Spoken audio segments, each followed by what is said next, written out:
andito na tayo sa mais at ito yung ano natin, kukunin natin. Ayan. Yan yung i-harvest natin. So, ang bilis mag-harvest nung isa. Ako andito pa.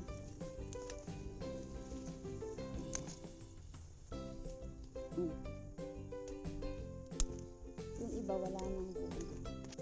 Kasi malapit maubos sa pag-harvest. Yung ano pa, pwede pa matungag.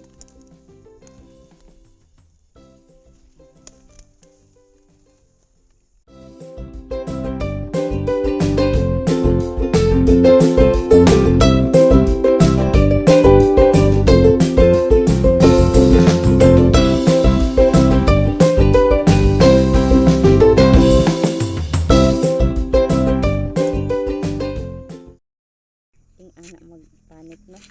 Anak. Di ba grabe kay himsog ang amo mais. Anak. See? Tingnan na guys.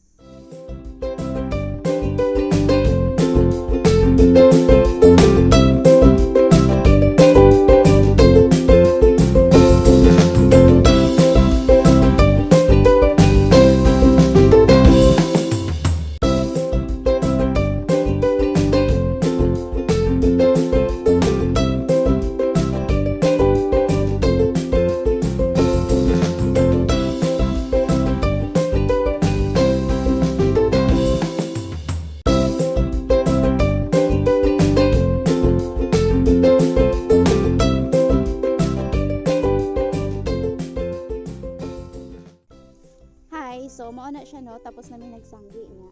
Amo ana pud tapos na pud mi nagpanit nga karon na anak ko diri o nagbulad na ko. Ako siya gibulad no para humukbag tanggal. Ayan. Ingani daw kinahanglan daw ibulad usa. Then kay para humok na siya pag tanggal. So sa kainit sa adlaw na diri si ika no nagbulad siya og mais. Ayan. So ato aplastaron og tarong kay para nindot ang iha pagkakuan. Pantay ano ingana daw siya kinahanglan plastaron og tarong para pantay.